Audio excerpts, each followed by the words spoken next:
That's right. It's Monday night. Sports on the Hill podcast. Live from the lab. Robbie G, live from the man cave. First day of March. We finally made it through that crazy month of February with ice storms and snow and all of that crazy weather. It's springtime is around the corner and NFL free agency is around the corner. So we're gonna have some news and notes talking about a little bit of football, a lot of hockey, and a whole lot of basketball with the Wizards, surprising some folks with a 3-2 week. Capitals had a 3-1 week, and we have another great episode in store for you tonight. Robbie G, how are you doing tonight? I'm doing really good. I'm really excited to do this show. I've had a lot of fun on our Facebook page. I'll just give it a quick shout out, facebook.com/SportsOTHP. We are live streaming a Zoom version of this right now over there. But I've been doing these recaps whenever we win, and I call them Wizards win wrap-up shows for the Wizards. Recap, Wizards win, and I did 6 of them this week because whenever we won, I went on and I did one of these shows, and people seem to really like them. And so I really appreciate everybody for tuning in and checking those out this week, and a lot of wins to talk about. So it's pretty exciting. 2 weeks in a row, we have 6 wins between the two teams, 3 wins for each team for both weeks. So that's pretty cool. As you said, we'll break down the 4 Caps games with Anna in a few minutes, and then we'll bring the roundtable back in. We got a lot to talk about. Those five Wizards games, including the Lakers game, we kind of started on air, and even though they were losing when we were on air, I said on that show we were going to come back and win that game, and sure enough, we did. And I stayed up till 1 o'clock in the morning because it went to overtime. We were able to win that game, so we got a lot to break down with that. But exciting. I was actually watching that game, and then LeBron took over, and it was like a 1 point game. So I turned it off because I felt like I was being the jinx. And then when I flipped to it at the end, I saw that they won. So I was like, I'm not a big NBA fan, so I think I might have threw off the whole curve when I started watching the game. So yeah, no, I appreciate you turning it off because so they were up, and then of course the Lakers come back, and I was like, oh no, and then it goes to overtime, and I'm like, this is where the Lakers just take over. They've got LeBron, it's overtime, it's in their building, and they surprised me. They were able to keep it going and were able to win a difficult overtime game. But we'll break more of that game down as well as the week for the Wizards. And if people want to see Carroll's point of view, I know that he's unfortunately still on Facebook jail. Oh, But I man. know we won't get into too much into that. But you can catch him live on his YouTube channel. So if you go to sportsothp.com, we have the link to his YouTube channel. Also, I think you're streaming on Periscope. Is that correct? Yeah, I'm still on Periscope. That's switching over to Twitter at the end of the month, so I got to figure out what that transition is going to mean. But yeah, unfortunately, I'm on restriction on Facebook for posts from 2 years ago, and then they just tackled another 30 days that I can't live stream. So, Robbie, I appreciate you doing all the videos for the page because normally, I'm trying to keep stuff posting on the page, and unfortunately, since I've been on restriction for seems like forever, I appreciate you sharing all of these great videos and putting all the content on the page. Yeah, for sure, for sure. I'm always happy to pick up the slack. But yeah, it's been a crazy week. Let's just talk about a couple of other topics that are off Wizards and Caps just at the very beginning here. I know there's been a lot of talk with the Washington football team. This morning, all the rumors about Alex Smith leaving, it hasn't been finalized to my knowledge yet, but Officially. nothing official, but it looks like it. And Aruna's giving me numbers that actually, if we held on to him a little bit longer, we may have been able to actually get more money off the books. But I think they want him off sooner, so that way we can try to bring other people in. So I was seeing a number about how somehow if he stayed on the roster longer, they make more money. Do you ever see any of that numbers, or is Well, I know the league year doesn't start, until I think until the first day of free agency. So they're not going to release him. I don't feel, or I don't think. I have to check with my sources. I haven't had a chance to, talk to anybody today because I was at work. But if they wait till the league year starts, it's going to be, from what I saw, uh, was it 11 million a dead cap space, and because he was supposed to make 24 million, it says it's going to be 11 million a dead cap space and 13 million to get freed up, which will put them at 52 million above the cap. With the cap around 180 is what they're estimating. What I believe what it is. Yeah. So That's the numbers that I saw. But yeah, I I'm trying mean, to see if I could pull up if Arun ever answered me because I wanted him to talk about the cap space. But maybe we'll have him answer that question a little bit later. But it looked like he was saying that it could have been 19 million in cap if they designated him as a June 1 cut, but if they do it earlier, it's 14.7 that they can get back. yeah, So you're not going to, excuse me, basically hold a veteran hostage for a couple of $1 million. That wouldn't be fair to him to go on, to another team and free agency when it starts on the 17th, and then holding him till June 1st for because it would be both. It would be bad for both parties. So they'll probably do that because you've seen them do that before with other veterans to give them a chance to get picked up by another team if somebody else wants to, take the chance on them, then they're more than welcome to. But I definitely understand the logic behind it. I mean, you're sort of writing on the walls from the supposed interview with the writer that didn't know football and misquoted him in those comments that was made in the GQ interview to him retracting that, and then stories coming out about some of the things that Coach Rivera said rubbed him the wrong way. So you could pretty much see the writing on the wall. I was, the best thing would have happened if he would have, been in the mindset to retire, and it would have been a whole different situation with the cap. It wouldn't have been as hard of a hit because he decided to retire.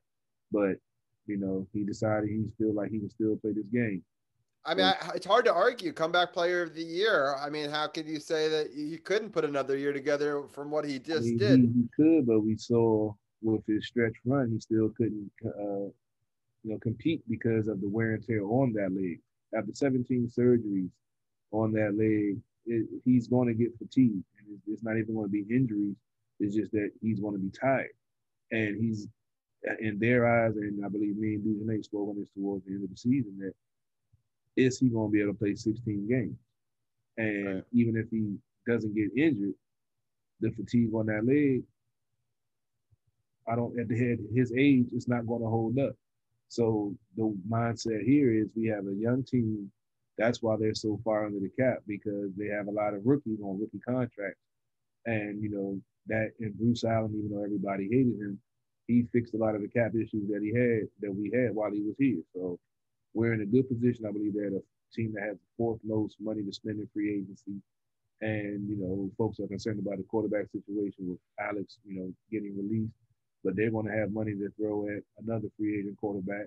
It's several that's going to be on the market. There's been a lot of talk about Ryan Fitzpatrick. I really don't agree with that. But like I said, it's just a rumor at this point. But it's definitely going to be an interesting offseason because now, with the culture change, with them winning the division this year, now players are actually going to want to come here. We've heard years and years and years that players didn't want to come here because of dysfunction and all the bad press and all the losing that was going on around here. Now that they see that the things have taken a turn in a better direction, some players are going to want to come here, and it's not going to be hard to get high quality free agents to help improve the team. Because even though they won a division, there's still some holes on this team that's going to have to get filled. There's also some question marks on some players that also might get cut. Landon Collins is another uh, player that might be a cap casualty, along with the way Cameron Curl stepped up playing safety once Collins went down with the Achilles injury, and he's on the books, I believe, for 17 million next year. So it's going to be interesting all when all season starts on the 17th to see who's going to be a cap casualty and what direction this team is going to go in with that much money to spend, and a lot of talented free agents out there that can fill some holes on this team. Yeah, especially with the COVID situation, there's a lot of players that are coming off of a lot of teams' books. So you might be able to get somebody on maybe a little bit cheaper deal than you normally would because they're trying to find a place and there's just not a lot of money. We'll actually probably have the most cap space available, surprisingly, or one of the most now with this move. One other little miniature news and note, they did come out and say that they will go by the Washington football team again next year, and they've sort of started the process and explaining the timeline of how they're going to go about the new naming process. How right now there's a fan submission website where you can send artwork and names and stuff, and then they'll sort of weed all that down, and then from that I'm sure there'll be like a vote, and they'll bring the fans in, and they'll sort of narrow it down to whatever the best pick is for the franchise and for the fans. So I think they're probably doing it right, as good as you possibly can. I have no problem with it. I know some people will always be mad that they're no longer the Washington Redskins. I get that to some extent. It is still tough for me. I still sometimes slip up. But at the same time, I think 1 year under this new name or and new culture that they're trying to grow, we've seen dividends. So for me, I'm going to ride with it, right? So let's see how they continue to grow. And I have faith in this team. I may have not had faith in the team before to do this correctly, but they put the right people in place in management. I really like what Julia's done. She's been great on our show in the past, and I'm excited where the sort of the future of this team is. It amazes me how some folks are still very upset about the name change. You know, like I said, I'm not on Facebook right now, so I've been on Twitter a lot, and folks are still posting about how upset they are that the name has changed and they need to bring it back. And I'm like,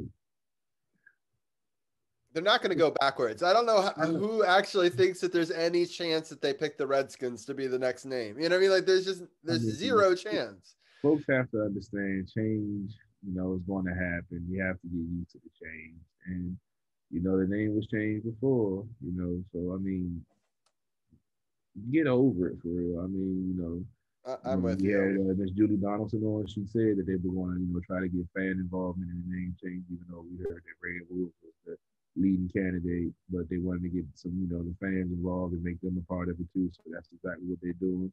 And yeah, somebody's going to put Redskins on there. You already know what's going to happen. So it's going to be interesting how everything goes down. And I don't have a problem with calling the Washington football team on the air. I still call them, the R word when I'm talking to some folks, just talking football. I don't really stress saying Washington football team all the time. So, but on the air, that's what we do to be politically correct. So right. Also, I'll say hi to Mark Moore, who's been tuning in. He says LeBron is not clutch. Michael Jordan is the GOAT. I agree. Although I did like what LeBron did with the Lakers last year, but I'm still putting MJ one. But Mark Moore, compare the two different eras of I agree. All right, let's not get into that debate. That's going to be a whole different show. All right. All right, but Mark Moore says Washington football team for life, and we need a left tackle and another big receiver. And then Tony says the Caps got to play 60 minutes. And they get the lead. They can't take their foot off the pedal. Chara will help them beat Boston. So that's a great segue right there. So I appreciate Mark and Tony for tuning in live. I'm about to actually share this to a bunch of Caps groups. And we'll use that segue to bring Anna in as well. And first of all, Anna, how are you doing? And I'm going to share this to a couple of Caps groups while you give your intro, and then we'll get into hockey talk. Absolutely. I'm doing great. Been fully vaccinated, and I'm ready to go back to the classroom on March 16th. So March is going to be a big month. Today is my daughter's birthday. Happy birthday. Thank you. Mine's on the 10th. We don't need to talk about numbers and whatnot, but it's all good. And I'm, I think it's been a year of kind of reflection. If you really think about, like I heard the news that I think the first COVID diagnosis was about a year ago, either today or yesterday. And you really think about it, like it's been a year. It's been a year of kind of craziness, but I am so grateful for like this podcast for you guys, for sports. And I think that we kind of learned a lot about ourselves, and I'm looking forward to 2021. It's weird. Liz's birthday, which is the 13th of the month, to me marks the beginning of this whole thing. We went out to dinner with her, and that was the last time I've gone out to dinner like without masks and all of that since then. So like that is sort of a finding point for me. So for us, for the teachers, it was Friday the 13th.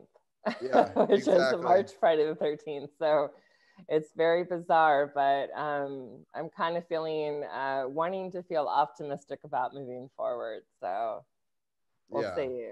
And I'm over the rain. Yes, I am too. Well, let's One get thing people started. Yeah, one thing I wanted to mention before we get started, I just want to do like a quick scheduling update. So we're into March now, which I appreciate and also think is kind of crazy that we're already this far into the year. Although Yeah. February seemed like it took forever, but in March, so this is the last season of season 5 of Sports on the Hill or last month of season 5 of Sports on the Hill podcast. So on the third week of this month, which is the 15th, if I can do my math, is going to be our 5-year anniversary special, which is kind of cool. And then on the 22nd, we'll have our season 5 finale, which will be the last show that's just hockey and basketball before we get into the baseball season. And then we're going to take the 29th as a week off. It's our my spring break. We usually take a week off there. I don't know if that's when your spring break is as well. Yeah. So that's perfect.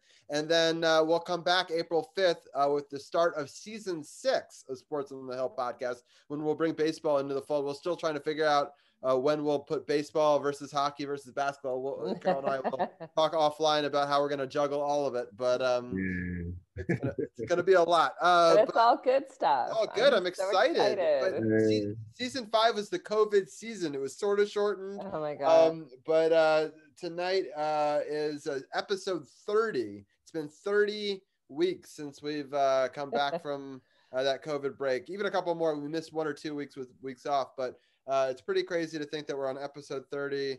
It's been an exciting run, and I'm happy to do these Zoom calls with you. It's something new that we did with season 5, and obviously we'll bring it to season 6, but it's been super fun with that. But with all of that, let's get into some hockey talk.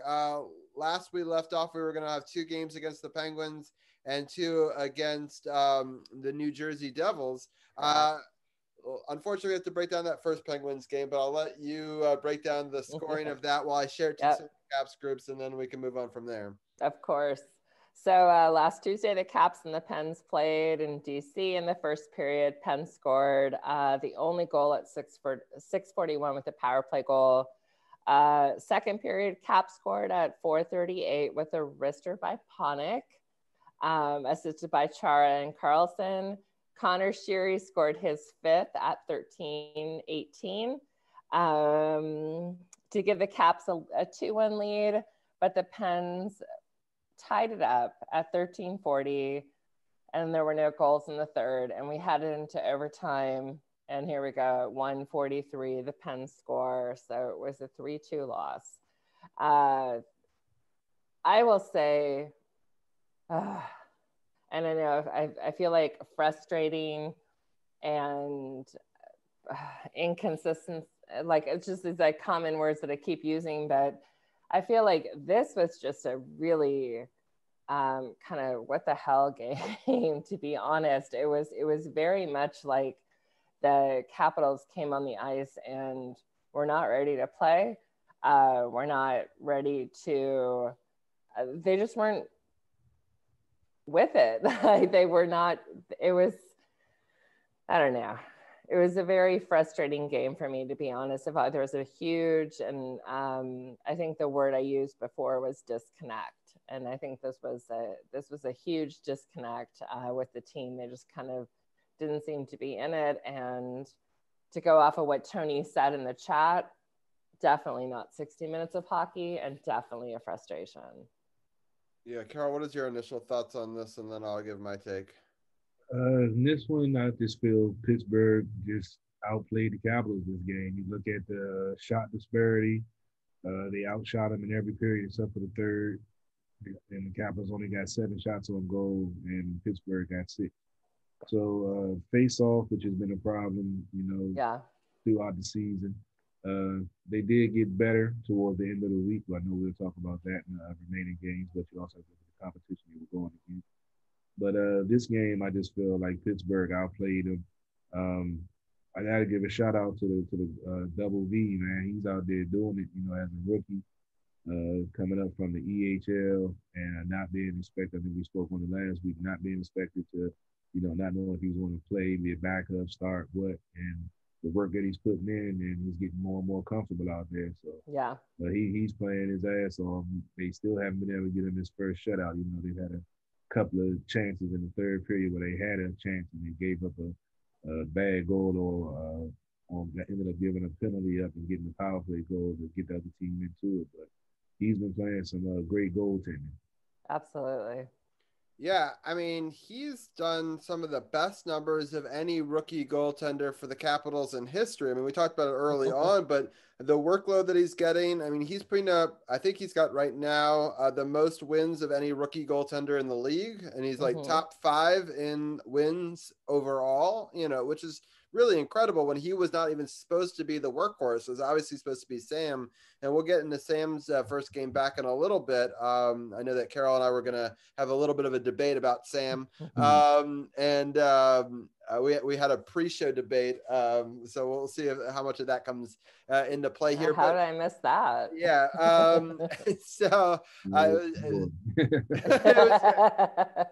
cussing Sammy out, boy. I was like, man, you know, those 2 weak goat, man. I know there were weak goals. We'll get to there, but like, you know, I still think it's how you finish, not how you start, especially when you haven't played in a month. So, but we'll get into that game in a little bit. But overall, I'll be honest, I missed the first period, which obviously seemed like it was the worst period of this game in the sense that Malkin scored and no Capitals did. I came down and switched jerseys, and I put on, you know, this, you know, beautiful jersey, and I was hoping that the debut jersey for this nice new one would be a win. And it was looking good. I mean, they scored the next 2 goals, including Connor Sherry, who continues to really destroy the Penguins, which is awesome. And then, of course, they get one back just a couple of seconds later, which is what the backbreaker, right?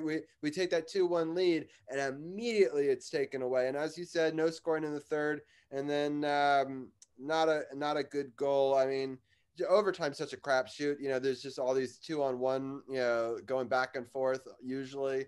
Well, and an overtime goal with a twin of Phil Kessel. I mean, this guy, I can't, like, when I look at him, it's like, oh my gosh, like doppelganger. It's like crazy to me, but yes. I wonder if he likes hot dogs as much as but yeah, I agree. It was it's just tough to lose to Pittsburgh. So I'm not going to get too far into this, because the best way to get a bad taste of a Pittsburgh loss out of our mouth is to talk about a win against Pittsburgh. So why don't you get into the scoring of this game, and then we'll get Carol's thoughts. Perfect. So now we have the Pens, and now we have a 180, which to me is the best way to go. So we have Backstrom scoring his 9th, which was the only goal in the first, at 11:20. And with his assist by Jensen, who is one that we've, well, maybe not you guys so much, but I have definitely thrown under the bus. And I am so happy to see that he is making progress and making a name for himself, because I knew he could. He just wasn't. Big time. No goals in the second. And third period has Oshie scoring his 5th, which to me, I was speechless watching this. I don't know, Carol and Robbie, if you guys saw this. Yes, I had to rewind it a couple of times myself when I saw it live. I was like, did that just happen? It reminds me so much of Ovechkin's one where he's on his butt, you know, when he's like sliding backwards. This time he's like airborne, and then he like somehow pokes at the puck, and it flies straight up and up and over the goalie, which I don't know. I mean, how do you do that in motion? I don't know. Oshie is anybody that hasn't watched it at least 10 times to say, holy shit, like that's amazing. Yeah, that's all you can say was, how did he do that? But he was happy that he did it. But he was like, wow, that was amazing. Yeah, it's definitely, I mean, they tweeted it, you know, goal of the year candidate ? And so if you go back to my recap of that episode, in the description, I put a link to the Twitter video. So if anyone missed it, the Capitals do a good job of, you know, isolating the goals and doing quick tweets, which I appreciate. I think it made, like, somebody said of the top 10 goals on ESPN, it was like number 3 or something, but whatever it was, for us, it was a number 1. It was absolutely fantastic. Well, I guess that was top 3 of like overall. I mean, Sports Center. I can't imagine that there are 2 better goals than that one. You know. No way. So with that goal, you have Eller. That was Eller's 6th assist and Carlson's 11th. And then a minute later, the Pens scored to tie it up. But the Pens score, so they score again at 7:22. But the remaining minutes, the Capitals dominated. And Wilson scores his 7th with a power play goal at 12:40. Carl Hagelin scores his 2nd with an empty netter, and Eller scores at 19:08, with an empty netter. This was just a fast, clean, exactly how you want the Capitals to play kind of game, especially with the face-off being 61.4%. Like that, to me, for the face-off, that is showing everything's moving in the right direction. So this was a fantastic game. Yeah, Carol, what are some of your thoughts on it? I definitely agree. Give a quick scoring update in the Carolina-Florida game. Florida just scored with around 3 minutes left in the third. It's 2-1 going against Carolina Hurricanes. It's been a very physical game. It's crazy that the Southeast is kind of like the best part of that division, right? You got Tampa Bay, you got Florida, you got Carolina as 3 of the top 5 teams in that division. And like when we used to play them, those were like, we used to beat up on them. It's just what a weird world. It's so weird. Hey, realignment, it's the COVID world, so we see a lot of different matches, a lot of different rivalries that starting we would have never thought of. But getting back to the 5-2 victory, this was a great bounce back game after the disappointing loss to them previously. It was good to see that power play goal by Wilson to get preserve the game and game winning goal, because that game could have definitely went a different way once Pittsburgh had tied it up. But it was good to see them keep their foot on the pedal, like you mentioned earlier, and didn't look back and kept fighting, kept hustling. And then the 2 empty netters was just icing on the cake. But it was definitely a total effort. They outshot them 35-28, as you mentioned. The face-offs 61%, and they scored on the power play. We've seen them lately get 3 or 4 opportunities and not score. They at least went 1 for 3, and 24 hits as opposed to 21. They throwing their weight around once they got the lead, and that's always a good thing. So 2 things. One is the Pittsburgh media is very angry at Tom Wilson because there was a hit early in that game. So it was a little late. I'll be honest. It was a little late. Delayed. But the media outcries: is Tom Wilson back? Is he hurting people again? Let's talk about all the times he hurt people in the past, disregarding the fact that he's played so differently over the last 2 years. But like the media hammered him. But going back to that hit, that was a hell of a hit, because it knocked the wind out of the dude. Dude was on the ground for a little while after that hit. And the chirping that happened afterwards is like, and I'm like, he's saying this is fucking great. It's a great hit, and which is enraging the Pittsburgh media even more. And the fans, like, if you read Twitter after that, exploded with the hatred of Tom Wilson. They hate him, and I love it. Yeah, he can't go to Pittsburgh without a Pittsburgh. Yeah. But then him to get the game-winning goal, right? Because that's the 3rd goal. Just the salt in the wound. And so I had to bring that little element up there, because I'm so happy he did, because when he scores this power play goal, right? And it was a power play goal. At the time, we had been hemorrhaging goals, right? In the span of about 4 minutes, they went from 2-0 to 2-2, right? And then this happens about 5 minutes later. There's the power play, and it's much needed, and it's a great goal with an assist by John Carlson, who's been playing phenomenal. The Capitals said that he is their defensive player of the month. They now actually give awards for their own players for the month. I don't know about that, but anyway, they're saying he's and I don't blame him. And the numbers are great. He's top 2 defensive players in points right now, and he's been playing much better. I know that we early on in the season we thought John Carlson had some iffy games, and so I have seen and impressive. I love Carl Hagelin getting an empty netter, ex-Penguin. And then Lars Eller, the Tiger. I like that he got one as well, because in my mind, you can never have too many goals against the Penguins. I would have been happy if it was 10-2. So, so I was pretty happy. Those were well deserved, because both of them been working hard and have been snake bitten when it's come to scoring. So I know they were happy to at least get a goal on the board, because there's been a couple of chances. Hagelin, he's had some clean looks and somehow missed it. Eller, he's made some good plays and got robbed by some good goalies. So I know just to get that goal on the board was just like, all right, at least I got a goal. I've been robbed so many times. So I was happy that they got on the board too. Yeah, for sure. I'm just checking right here. So somebody's asking, why do they do 3-on-3 overtime? Why don't they play with 5? And the answer is because they want to have more goals. They want it to end in overtime and not go to a shootout.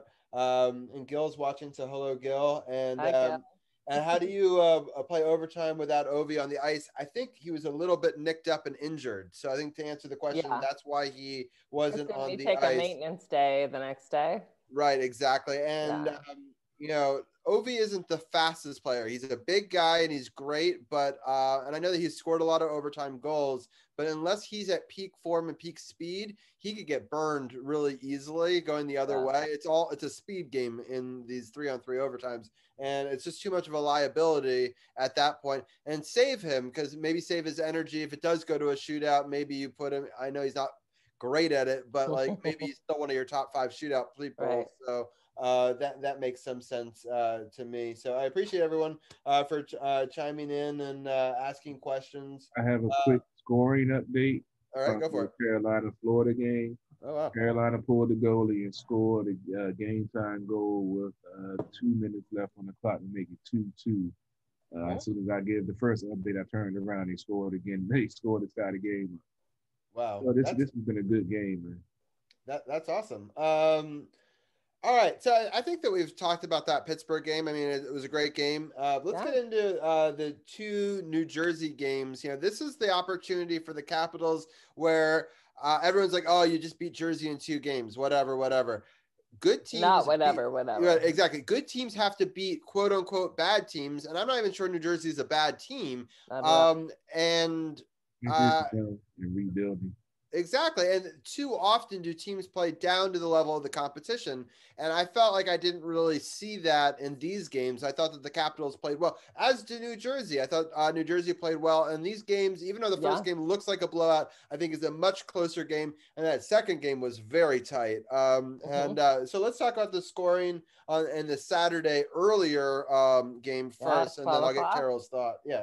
Yeah, and just to kind of go off of what you just said, I think that the Devils give the Capitals that perfect push. Like it's not so much the rival of the Penguins, but I think that it is a perfect match on ice, and I really enjoy watching these games. So Saturday we head to Newark to play the Devils.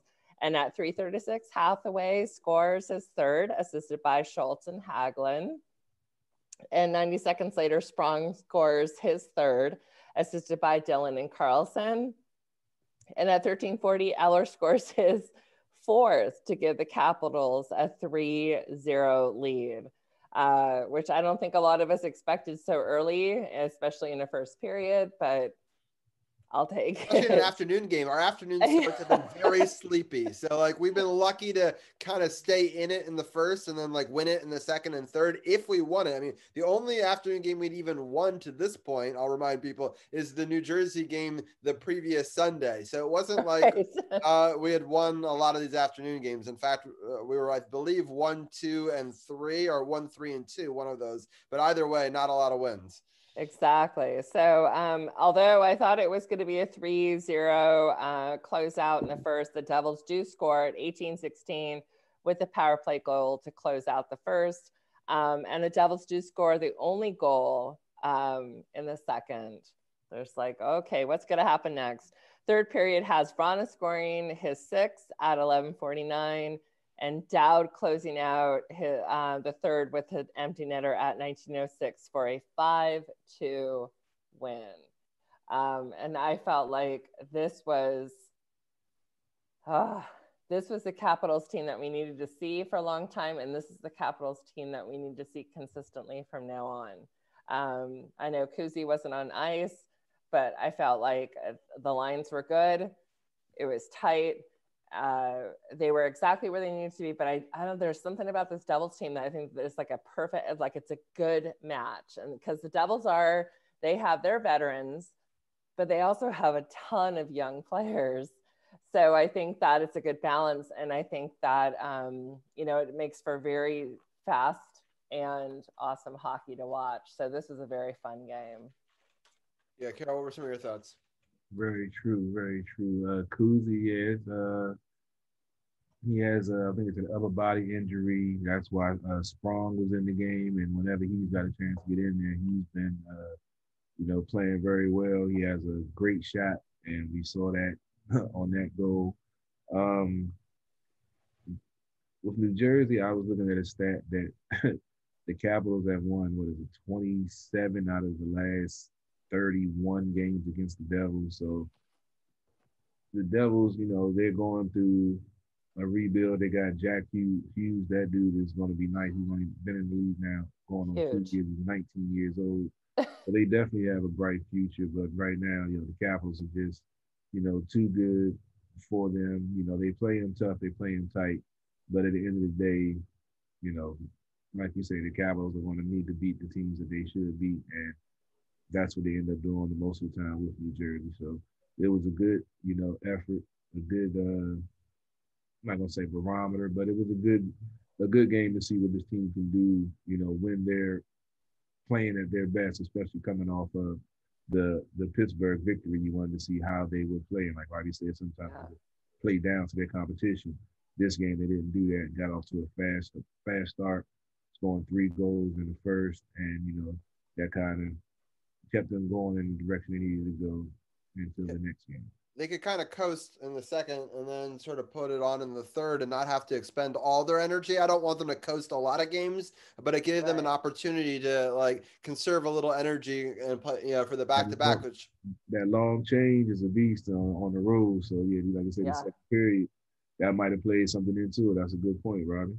Yeah. So I think I was shocked to get 3 goals so early, to speak to your point about that. So I have one of these Budweiser goal horns in my man cave. And this season, the hockey games are even more of a delay than they were in previous years, which makes a lot of sense. They're calling these games remotely from the studio. So it's fed to them. They're calling it, and then it's sent to us, right? So it's not in the moment. I know while we're watching, we're thinking that's live, but really that's probably 15 seconds, maybe 20 seconds ago, right?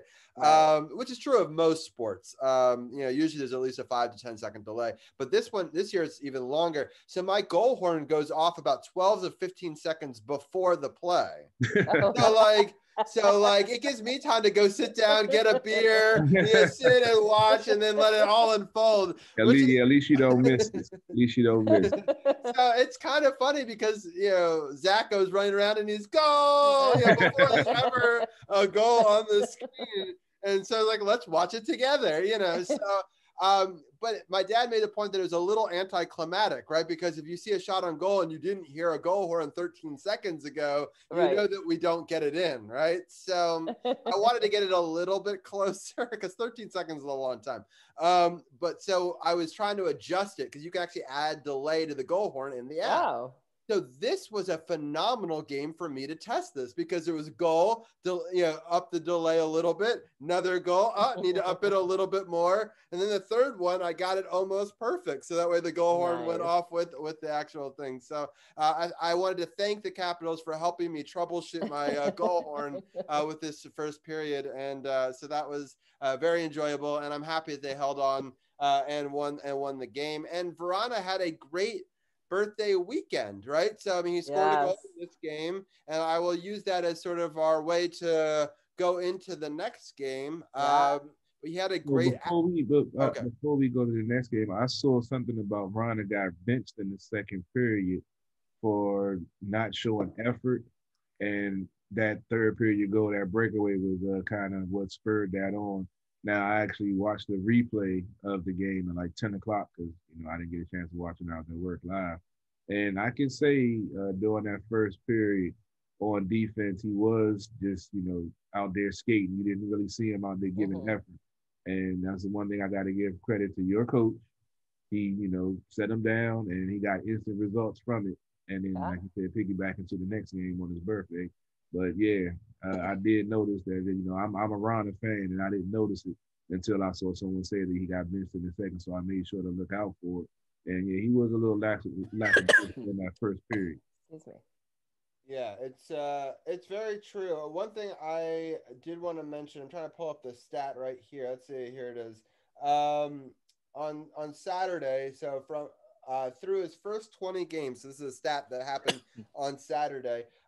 Through his first 20 games as head coach of the Capitals, Laviolette is 11-5-4 at the time, tied for the best 20 game start by a head coach in franchise history. So I know that a couple of weeks ago we were questioning, is he worth it? Is he not? We were talking about how he needed to get off to a fast start as a Capitals head coach. I was saying, let's give him a year at least, and let's really judge him by next year when he's got a full off season and a full year under his, system. But this isn't a bad start to his tenure, so No, no doubt, no doubt. in a very tough division. But So, I like, Yeah, appreciate the I fact that didn't he doubt does. him. I was just like, yeah, I was just sitting back and observing, But right. your quick scoring update: Carolina scored in overtime 3-2 over Florida after Florida tied it up with 2 minutes left. Carolina scored Excuse over me. and get the second point over Florida. Florida's been playing well, but whenever it goes to overtime, it doesn't ever turn out well for them often. That's true. All right. Well, so those were good points. Verana, maybe resting a little extra gave him a bit of a spark for his birthday. The Capitals hyped up his birthday going into it, with Yeah. all the social media. And then during the game, they even had some really nice packages about him. And in fact, after one of those packages, he scored a goal, which I thought was kind of cool because he obviously doesn't know what's happening on TV. Right. But break down the scoring in this game, and then we'll talk a bit about it. Sure thing. So yesterday the puck drops at 3:00, and it has a double scoring first at 6:45, followed by the birthday boy Vrana tying it up at 15:39, assisted by Wilson, which was his ninth, and Dylan's seventh. Second period has Robbie's number 19, Nicholas Backstrom scoring his 10th. So fantastic. At 2:32, assisted by Wilson and Vrana to give it a 2-1 lead. Excuse me, the Devils score a minute later, but at 13:37, the captain scores his seventh, assisted by Eller and Jensen. Thank you, Vanna White. And no goals in the third. And this was the time to see the kick-ass face-off percentage because the Capitals were 67.4%. And that is what I've wanted to see for so long. Like, finally get someone or two players in there, whether Dowd and Backstrom or whomever it is, for that face-off. And that is the best percentage we've seen in a while. This was just great. I mean, it was fun hockey to watch. It was they looked like they were in their groove, and you just can't go wrong. Not just like with the captain scoring, but just the overall, and then of course welcoming Samsonov back. Yeah. So, and I know that has mixed reviews from people, but right. Let's have that mixed reviews debate now, Carol. So first of all, I just want to say Jacob Vrana, 1 goal, 1 assist, great birthday, a lot of energy. He was a big part of that Nicholas Backstrom goal, getting it to Tom Wilson. And I have more on Nicholas Backstrom's post-game interview, which I thought had some fun moments. But I want to have this debate first with Carol about Samsonov because we had been talking offline. I want you to hear this. Yes. So the first two, I'll let you start, Carol. I'll let you start. What were your thoughts on Samsonov? Those first two goals, boy, that the first shot and goal, it was me. I was like, okay, he's rusty. He hasn't been. Okay, I'm gonna let that one slide. But then the second one, I was like, all right, come on now. But like he said, it's not how you start, it's how you finish. He was able to compose himself and not give up anymore. And I'm just more of a double V fan right now because he's been out there doing it. And even when defense wasn't playing well and he was giving a lot of odd man rushes. He was, stepping up to the occasion. And as a rookie, that's all you can ask. And I heard Todd Reardon last year was speaking to I forgot who it was. I was watching on NHL Network, but he said last year that when he saw Double V, he's like, I think he's going to be something special. I think we have a real goaltender with this team. And after hearing that and seeing the way he's performing, I'm like, let's ride it out and see what this kid can do. Samsonov's been around for a while. Unfortunately, the injury bug has always, bit him every now and again when he's had a chance to take over or get a chance to shine. Let's see what the rookie can do and see if we can, might have a diamond in the rough that we can ride on another playoff run and see what he can do. I'm happy that Carol then has come around and agrees with me. I don't have to have the debate, but I'll have the debate now with and done. Done. But I'll have the debate with myself, with the people that I've seen online in groups. Now I know Carol's not have the pleasure of getting to interact with people in these Facebook groups, but I will tell you that so many people want a Double V gone. They want Sam gone. They want the coach gone. They want all of this.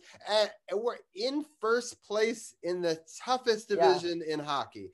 And I just want people to calm down a little bit. Like Double V is a rookie. There's going to be some mistakes. He's not going to be perfect, but he's growing and building into who he is. Samsonov was injured. Then he came back. He played 2 games, a win and an overtime loss, mind you, or maybe it was a shootout loss. Either way, it was 1-0-1. So he wasn't doing terrible. Then he gets COVID. And when they were talking about him getting COVID, him and Kuzi got COVID bad.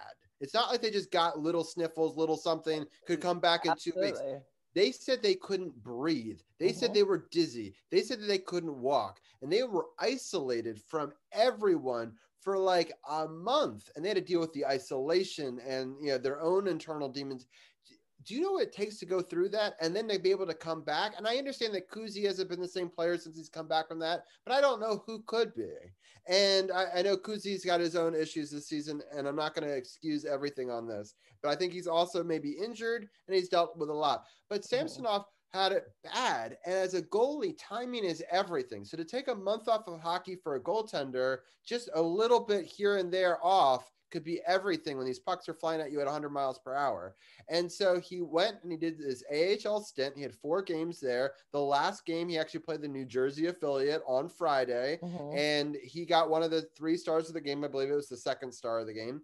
And he played well. And they said, on basically 1 day rest, and you could come on Sunday, we could see how it goes. He started off a little bit rusty. That first one knuckle pucked on him. It looked a lot worse than I think it really was. The second goal was unexcusable. I'm not going to try to, there was one. Okay, so then maybe it was the first one that I think it hit like Orlov's skate.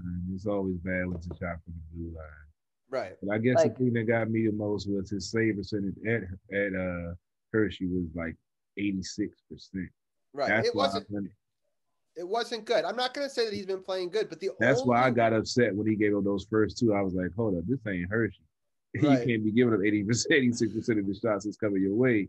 So that's true. And I think the team rallied around him and they really played well after that moment. But what I have to try to stress to these people is it's trial by fire. He can't just keep playing AHL games and somehow get to the NHL level. He's got to do it. And New Jersey's the perfect team, that you could give up a goal or 2 and still maybe come away with a win, right? Where like you give up a goal or 2 at the beginning of a Boston game or a Philly game, maybe you don't come back in those games. So, True. I would like to see the next game go back to Double V, right? I think that he deserves, the next one.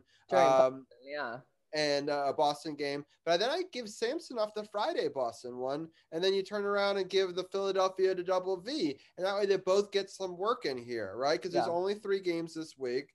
And I think that it's important that they both get work. I think obviously if Double V somehow puts a stellar, amazing game against Boston, and you can't see putting anybody else on Friday, maybe my opinion changes. But I still think you've got a day off in between. It's a perfect schedule. And I really think that you play it this way. Carol, I'll ask your thoughts. Do you think you play both this week? Uh, but you said it makes sense. I could see, that could be the logic of them going into it. Get Samson off some work, and let Double V get two, and let him get one. That that's I think that's probably what they might do because Samsonov's going to need more work. Gave him those two early goals, but did well the rest of the game. They want to try to probably piggyback off of that. So hopefully they'll probably get him in there for a game like you said. It's in the three games this week. So Right. So the first two are against Boston. It's a Wednesday and a Friday one. So we've got a little bit of time off, but that's because we have the time off. It's been a little while since, Double V's been in goal, on Saturday. So I don't want him to go too long, especially if he's your quote unquote hot goaltender. But I also don't want then Sam to go over a week without playing because you've got to build on what he's learned. So there's those two Boston games. And then there's that interesting Philadelphia Sunday game. And I wanted to point to the Philadelphia's super hard schedule. I hope that we could take advantage of this because Philadelphia in their next three games is to play Pittsburgh three times in a row. And you know that that's a bloodbath between those two teams, right? And then so they play on Saturday against Philly versus Pittsburgh as the third game in that, and then we play them the next day where we actually have a day off. So there are times where we have these condensed schedules. This week right. we have a little bit more of an open schedule. So I really want us to take advantage of these three games coming up. I was looking at Philadelphia's upcoming month. They have a brutal month. At one point, they have to play a game 3 days in a row against, I think it was Buffalo, because they had to reschedule a lot of those games. And so I think Philly has to play Buffalo 3 days in a row to end the month. So it's really important that we don't get in any of these COVID situations because like these condensed schedules are going to be brutal. And, I think it's important to take advantage of it. So I'm going to ask really quickly, Anna, 2 games against Boston, 1 game against Philadelphia. What's your thought? And then I'm going to ask Carol the same question, and then we'll try to get out of here. Yeah, I think definitely I want to see both goalies in, to be honest. And I think it's only fair, like if Samsonov at like if all of a sudden we were playing on the weekend and it was 5-0, they pulled him, then I would say, oh, like I'm not quite sure with Sammy. But I think it's like, God, give a kid some slack, cut him some slack. We know that he has the ability. We know he has the skills. So I'm all for it. But we're also going up against a Boston team that pretty much has the same record that we do. That, what are they, 12-5-2? You just can't go lightly. And I know everyone keeps saying like, oh, Chara against his own team, but that's one player. It's like there are players on Boston that you just cannot dismiss. So that'll be weird for Boston, for him to go back to Boston and be in the road. I don't know if he's ever been, or maybe when he was really young, but like it's been a long time since he's been in the road locker room. Yeah. So it's like there are things to think about. So I think that you play each goalie, and I think that the fans need to be behind both of them equally, give it 100%. We didn't support Samsonov and root for him so much prior to this whole COVID situation. For us to all of a sudden say that he's not worthy and he shouldn't, he played so well for us last year before that COVID break, and people just forget about that. They do, and to me that is infuriating, because it's like, come on guys, like let's think about, he definitely has made a name for himself, and cut him some slack. So people just want to trade him and trade other people and get new goalies and all the time. Just like trade. What happens when those players become great on these other teams? Look at Burakovsky and how well he's played, right? Grubauer. Right, Grubauer's played well. So like just trading away assets doesn't necessarily solve the problem. Like you should develop them and try to improve upon them. That's how we won the cup in 2018. Agree. It wasn't because we traded a whole bunch of pieces away. So Carol, what are your thoughts on the 2 Boston games and then the Philadelphia one? The 2 Boston games definitely. Well, all 3 of them going to be interesting. It's on Boston. They took a bad loss a couple nights ago, so they're going to be amped to get back up. Like Anna mentioned, they're right with the Capitals in the standings. So these games are going to be very crucial, and hopefully the Caps can handle things in regulation and make it a 2-point game, not a 1-point game. And Philly, they've been up and down also. Philly, we talked last week, also put a touchdown on them. So they've been having some injury issues. So, I mean, the Caps, if they play like they played against Pittsburgh that second game, they can win all three. But, we have to see 60 minutes of hockey from them. No dumb penalties and hustle and fight and continue being good at the face-off. That I forgot the coach that they just recently hired that was brought on to help with the face-offs. And I saw his name, and I'm not even going to try to remember it because I know I'm not. But this is for the Capitals. They did that. They got a new. It was an ex-player, and I can't remember his name. That makes sense. I was going to ask if any of you guys knew because, like, you've seen a significant change, right? So clearly something happened. It wasn't just like suddenly the light bulb. Dowd has been killing it. I think. He has. Yeah, I think he has like an 80% win percentage right now, and I forgot the player's name, but they brought him on about, I think they said a week or two ago, and ever since he's been on board, the face-off percentage has been going up since the last few games. Granted, it was the Devils, but we'll see what happens going forward. But it's definitely to see an improvement. Yeah, interesting. I was just trying to do a quick look to see if I can figure it out. But anyway, I think they'll probably split the Boston ones and hopefully take advantage of Pittsburgh beating up on Philadelphia all week, and then we win that game. So I think we probably win the first Boston one, lose the second one, win the Philly one. If I was going to make a betting guess on how we would do. Anna, real quickly before I want to let you go, I really loved your podcast. I listened to it last night. Thank you. They did a special, Carol. I don't know if you know, but it was on Black History Month. They had two great Capitals fans come on and give their take on being a Black Capitals fan, and it was really interesting perspective from both of them because one of them has been a fan for a very long time, and the other one had been a fan since the 90s. So it really you got sort of two different, I don't want to say generations perspectives, but almost, one who's kind of a fan from the beginning and one from the 90s, which is two very different perspectives. So just really cool. I highly encourage people, if you click on our podcast partners button on sportsothp.com and then click the Power Play Point podcast and really go check it out. I think they did a great recap of the week and as well as the second half of the podcast talking about that. So I appreciate it. Any final thoughts before we let you go tonight? No. And Carol, I just know that if somebody wasn't in Facebook jail, they would have been the person on our show last night. It's getting kind of crazy, man. They monitoring because we have so much engagement going through our pages and admins on that page. They monitor because I've been, I'm a repeat offender, so I ain't like I'm innocent in all of this. I've been, some stuff that I shouldn't have posted that I did. But now, since we don't, I'm not gonna get into it. I'm not trying to get Robbie taken off the air.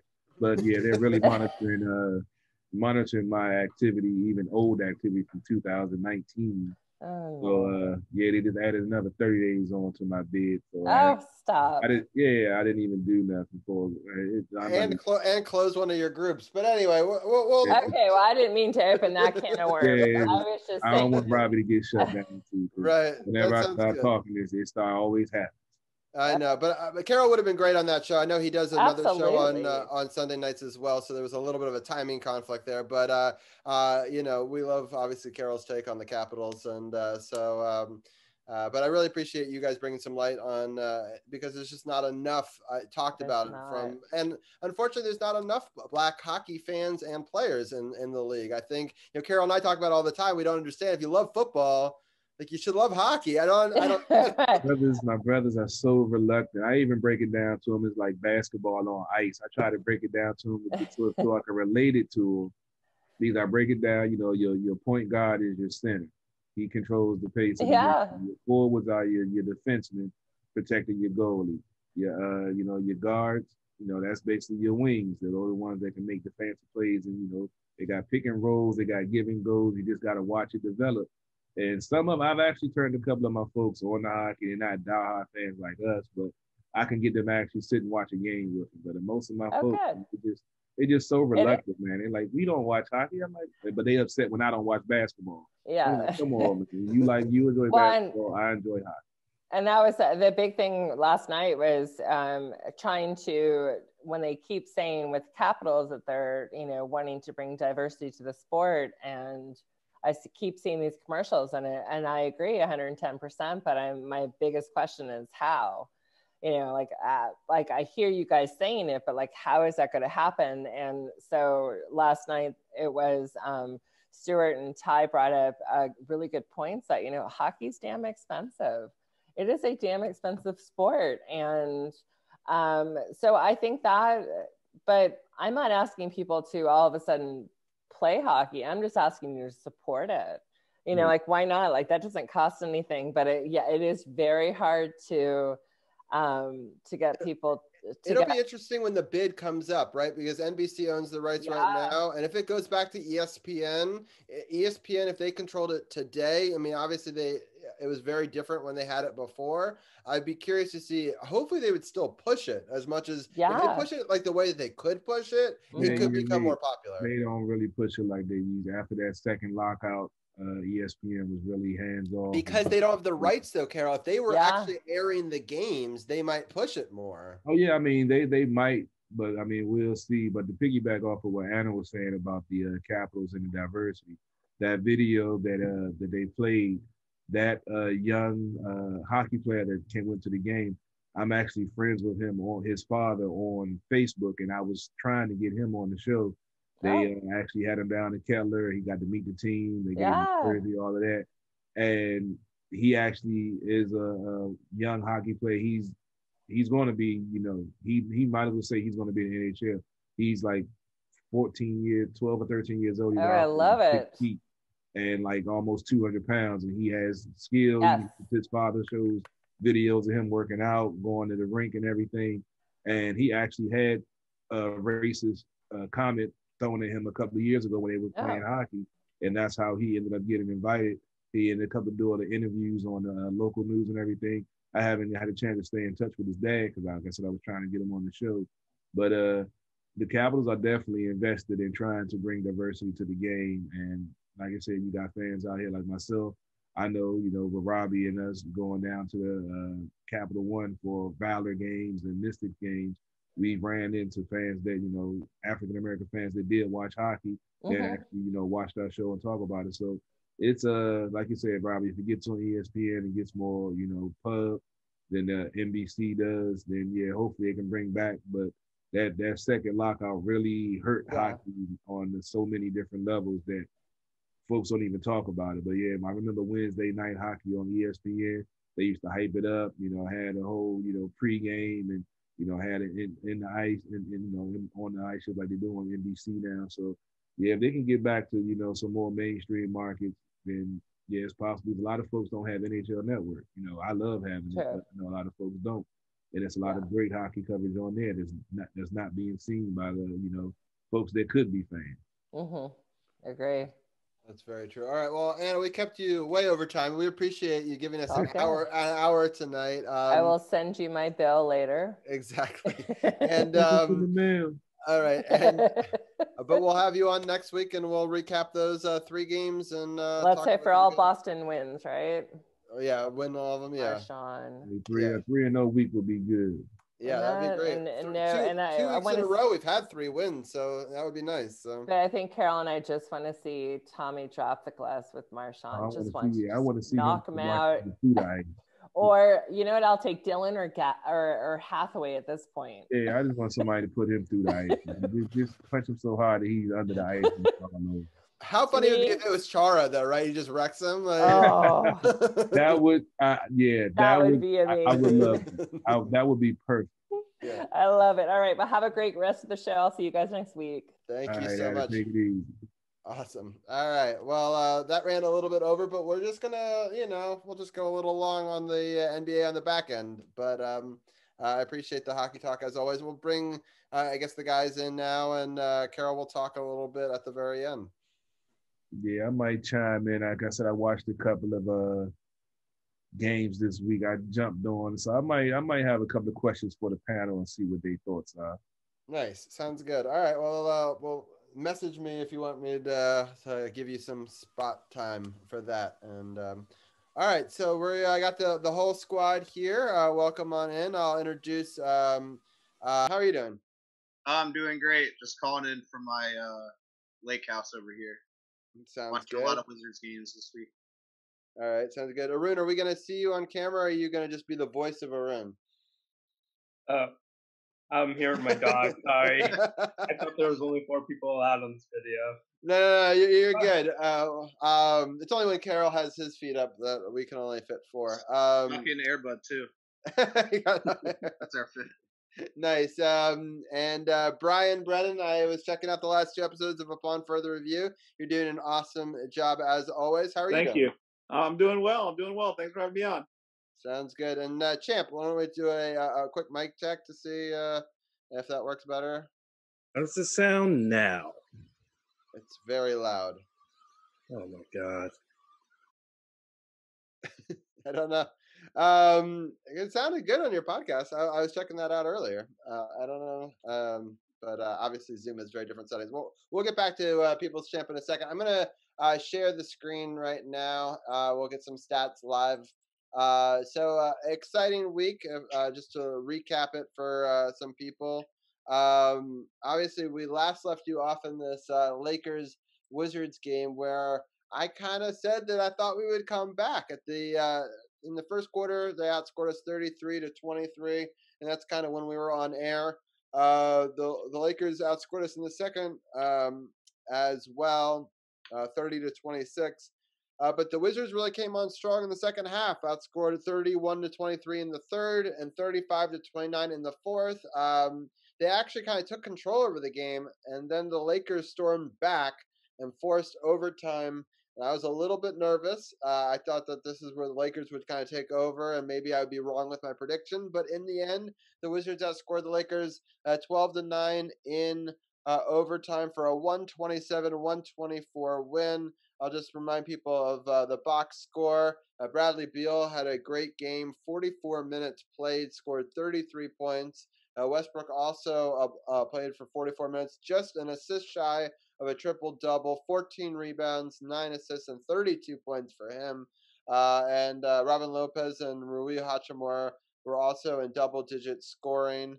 I'm going to quickly get everyone's take on this game, and then we'll get into the Clippers game. I'm going to start off with Arun, who I know wasn't on last week, but happy birthday, belated birthday, Arun. I know that you were doing some birthday festivities last week. I don't know if you got to check out the end of this game, but what were some of your thoughts? Yeah, overall, really good win for the Wizards. I also thought this was the most winnable game from last week on the road trip out of the last 3 games.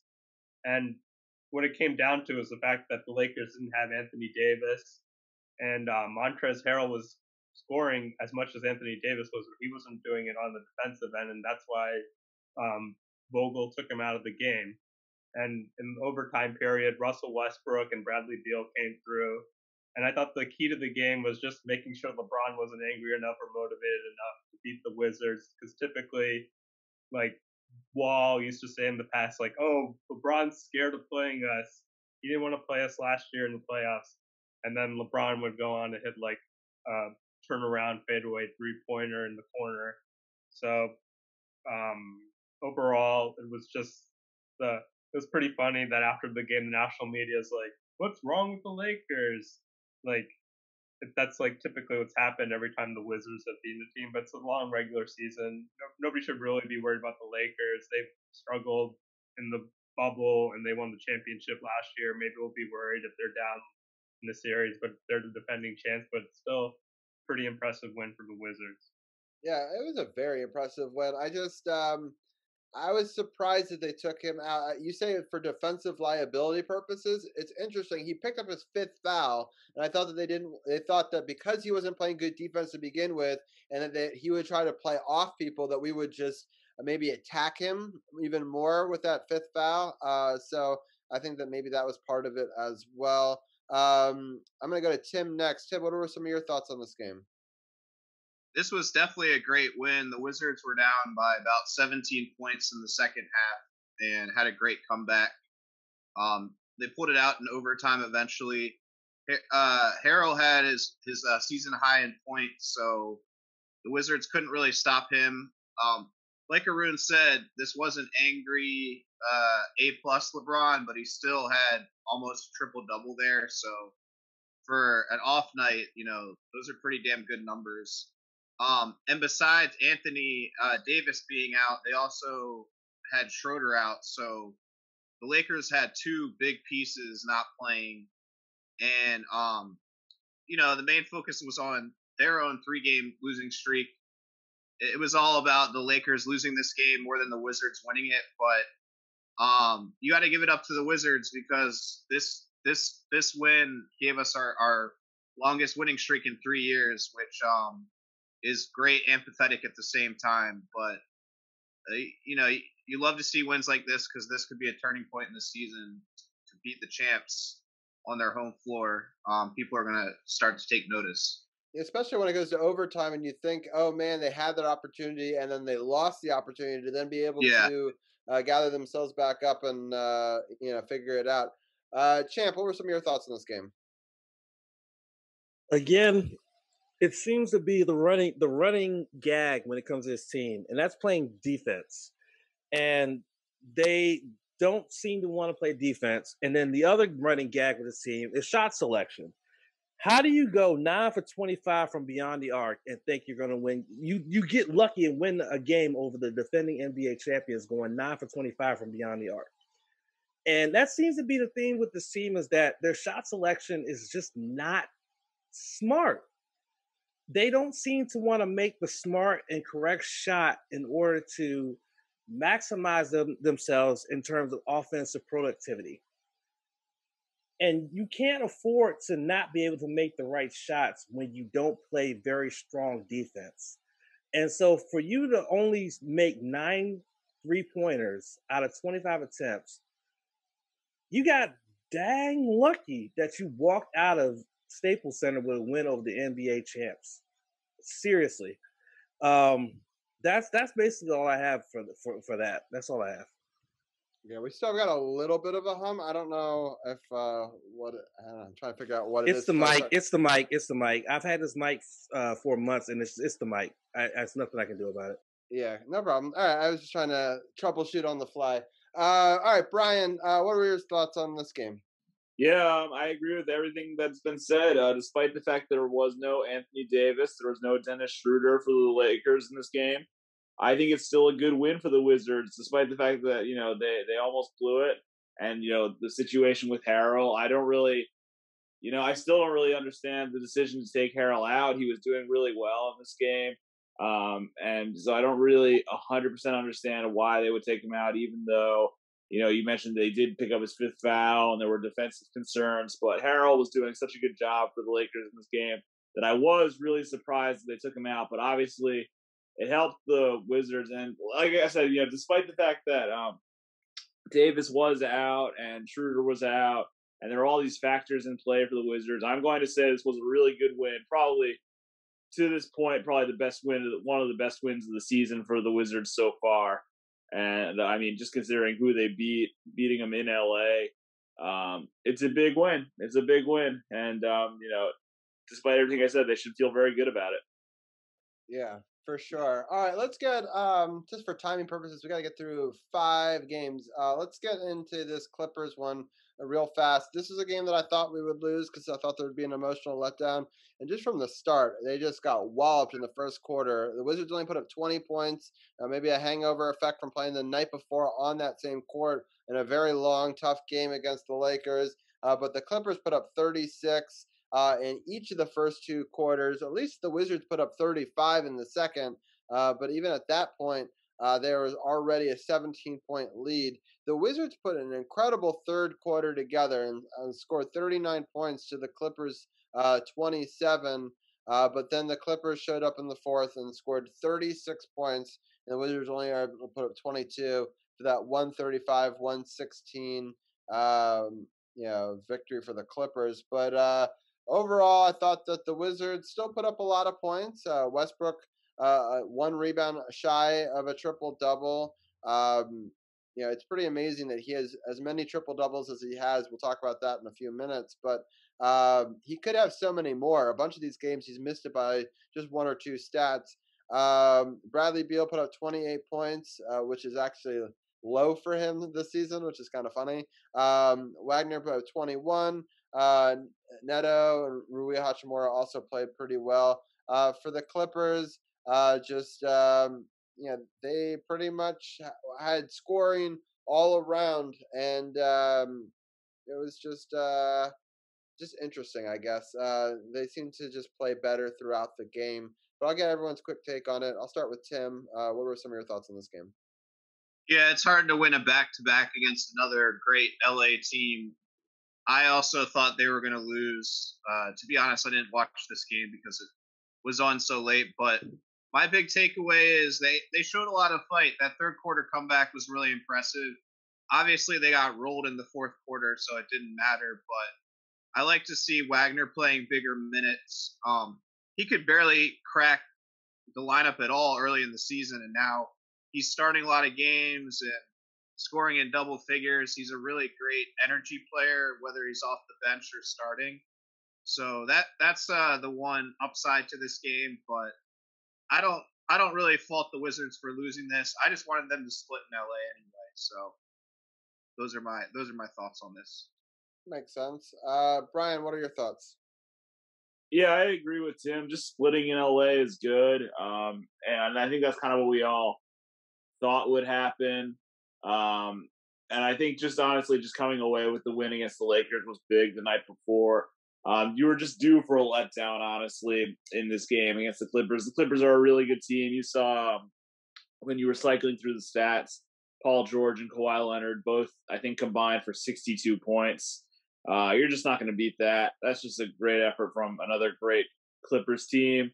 Yeah, this is a pretty easy win for LA, but overall, I mean, we'll talk about the Denver game in a minute, but overall, huge success of a road trip if you're a Wizards fan. I agree. Champ, what are some of your thoughts? We said it on last week's podcast that we felt that with the two LA games in the same venue that they would split. I don't think really, I can't remember, but I don't think anybody really called that we would beat the Lakers but lose to the Clippers. I don't remember off the top of my head. But, I mean, this game was not close at all. This game was the Clippers from beginning to end. Yes, the Wizards did make that comeback in the third quarter, but the problem is that a basketball game is 4 quarters. So you could do well in 1 quarter, but if you're getting your butt kicked in the other 3, you're not going to win many games. And so that's what happened here. I mean, Kawhi Leonard went off, and they just had a great team effort, outshot the Wiz. They out-rebound the Wiz. Everything just worked well for this team, and that's why the Wiz, their winning streak was snapped with this loss to the Clippers. But, I mean, in the grand scheme of things, yes, it was a loss, but I think that this road trip still proved to be very fruitful for this team. I agree. All right, Arun, what are some of your thoughts? Yeah, I think the loss was expected. I just think the fourth quarter was a little bit weird with Scott Brooks not choosing to rest Bradley Beal or Wagner after they played the entire third quarter. So that probably led to the dramatic size of the loss. It was only a 5-point game in the beginning of the fourth quarter. I don't think the Wizards were going to win, but I don't think it should have been a blowout either. The bench outscored the Wizards in the first 8 minutes of the fourth quarter, 18-2, and I don't understand why Scott Brooks would play Bradley Beal the entire second half, coming off a back-to-back, especially in a game they're not really supposed to win anyways. And Neto was playing well in the first half. I believe he had double figures for the game. So I think Scott Brooks is going to be Scott Brooks, so that's to be expected. But that's just like another reason why he should probably go. But yeah, this loss was expected, so it isn't that disappointing other than the margin. Yeah, I don't have a whole lot more to say on this game. Let's just move on and let's talk about the next game, which a lot of us predicted they would not win, but they actually played really well.